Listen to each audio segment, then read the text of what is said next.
Okay guys, another day, another night. Sa ating paglalakad, outfit check muna tayo. All black. Wow! Matagal-tagal din tayo hindi naglakad mga ka-angel. Medyo naging busy tayo ng konti. Tara, Uh-oh! isang mabilisang inat-inat. Parang ating mga kasukasuan na hindi magkaras-karas. At payo ni Angel, ang plana sa magkakalimutan. Start 0-0. Unang hakbang sa paglulusaw ng seko.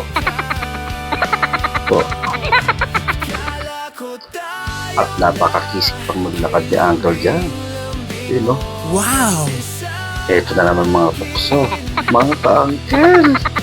Ayun nyo po. Petex-petex lang muna tayo mga ka-uncle. Mahaba-haba pa ating lalakarin. Huwag mo siyang pansinin, uncle. Lagot tayo dyan. Hahaha. Baksak na ito pa. 5.8 kilometer down. Medyo napagod si uncle. Mahaba-haba ang kanyang nilakad. Naka 5.8 siya ngayon. Daming uhaw. Uncle! At kasama ko ang aking si Popoy. Ang aking kabayong hindi mahilig. Popoy! See you. Thank you.